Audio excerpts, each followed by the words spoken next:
This is the story of one small scout, who came to the rift with one mission, to lay little fun-sized freckled fungus bombs across the world.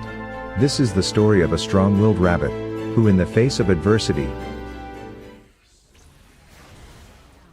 caused almost entirely by his decision to live his whole childhood up until adolescence without being bothered to be like the other rabbits who poison their foes, have impressive 40-yard dash times, and spit in people's eyes, still rose up to the top of the damage charts to prove that he can be himself, do things his way, and still abuse the fact that certain items are dog shit broken on him. This is the tale of the Teemo who could only use his mushrooms.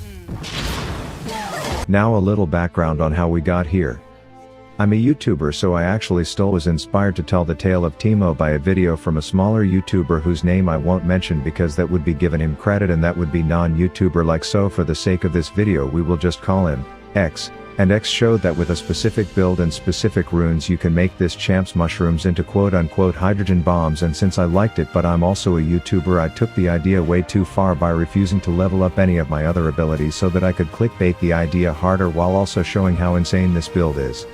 And since I'm a YouTuber, I want to tell you that while I was telling the tale of Teemo on the Rift, I was also telling the tale of Bangkok Bobby. Born from a blue crystal, Bobby was hand-picked from a group of elite champions to fight his way into the fabled dragon's den to fight for his people.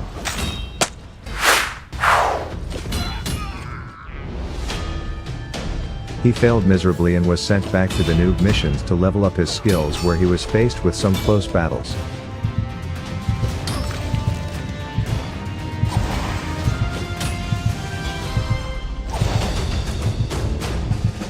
He grew into a noble soldier, joined a group of other deadly killers, and together they slayed the deadliest of dragons and the sponsor of today's video, Raid Shadow Legends. It's just a stupid shallow mobile game with no strategy. To that I would probably say, well, there's 800 plus champions with different rarities and strengths like auras that buff your group comps to counter specific mechanics. It's a time sink. There's countless ways to speed up the process and progress faster. It gets stale. There's always something new coming out, like the 2 newest champions to hit the game this month, or the ongoing collaboration with Monster Hunter featuring themed legendary champions available for a limited time, where anyone can get Rathalos Blademaster just by logging in 7 days between now and March 5th. So put your doubts aside, thank Raid for sponsoring my content, and use my link or QR to get it for free today, join my clan, and earn 500k silver energy and chickens of free gifts as a referral. And let's get back to the tale of Teemo, which began way up north, and the first antagonist of this hero's story was a blue-haired chick who looks like she just waits outside of theme park grand openings volunteering to cut the ribbon. But my first mission was simple.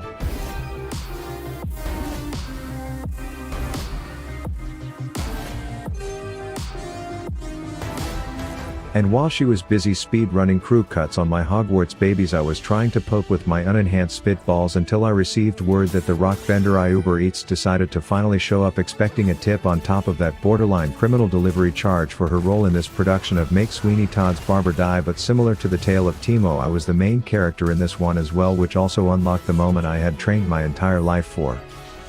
And you may be wondering, how am I going to get any lane pressure with just mushrooms? And the answer to that lies in the fact that while this bitch may dye her hair blue, she clearly thinks in black and white, as she just kept proving that the fact that a minion can trigger the fungus ejaculation onto her if she walks near it is just an unlearnable mechanic, and thus I slowly withered her down, just baiting it all in from her on top of a precisely placed mushroom.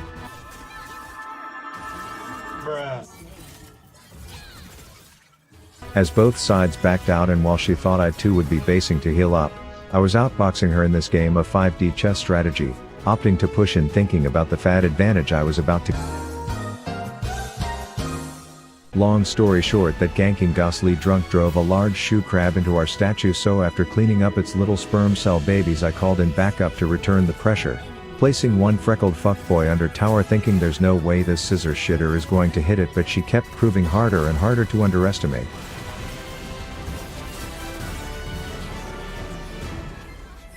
12 levels had now passed, and the urge to level anything but mushrooms had subsided, as I was now interested in painting the dance floor with some motherfucking poison before putting on the latest Kanye album, and just waiting for these uncoordinated losers to start humming about butt-naked big titty women falling from the sky while hitting every last midget mine in this field, which provided a heavy amount of funding for future fungus.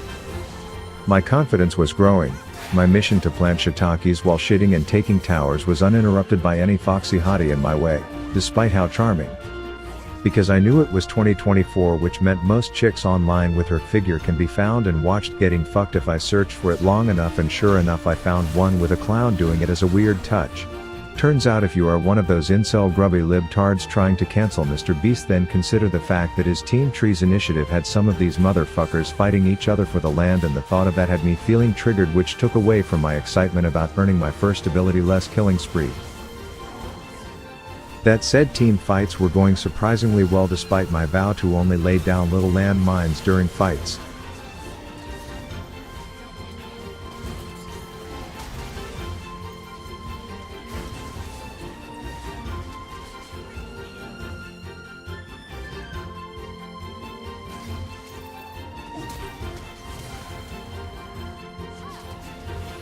My obsession with these little stealth poison ivy poppers got to the point where I too wanted to be like one, and I just couldn't wait to pop out and surprise someone in this way.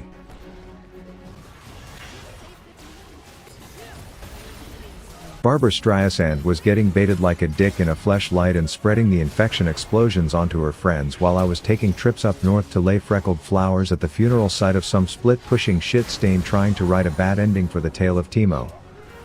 Now some people may be wondering if a Teemo who can only place poison poppers on the ground is troll, but I'd like to direct you to Exhibit F entitled I Don't Give a Fuck. Look at how one-sided this team fight was. Hashtag Make-A-Wish Shaco is benefiting, and every single time their jungler thought turning the lights off was the answer, I would score another kill.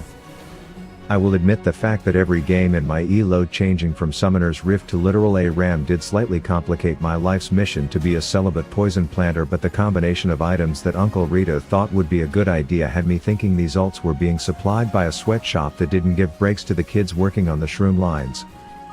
I had the lane more covered in shit than Post Malone's face, so any obese oak tree trying to challenge me to a YouTuber boxing match was going to find the terrain quite dangerous to navigate, and after giving me the cold shoulder for a few seconds in pursuit of getting his dick wet from this rock bender, I was able to tag the hooded midget employees in for the killing blow. My long journey was starting to come to fruition, as even in death I was scoring kills, but right when I had reached my fullest potential and was ready to litter the battlefield with a 4-second ult recharge, plant fungus everywhere, turn this rift into a theme park called Mushroom Mania that I'm sure Gwen would attend the grand opening for. I faced a nightmare that would ultimately haunt me for the remainder of my journey.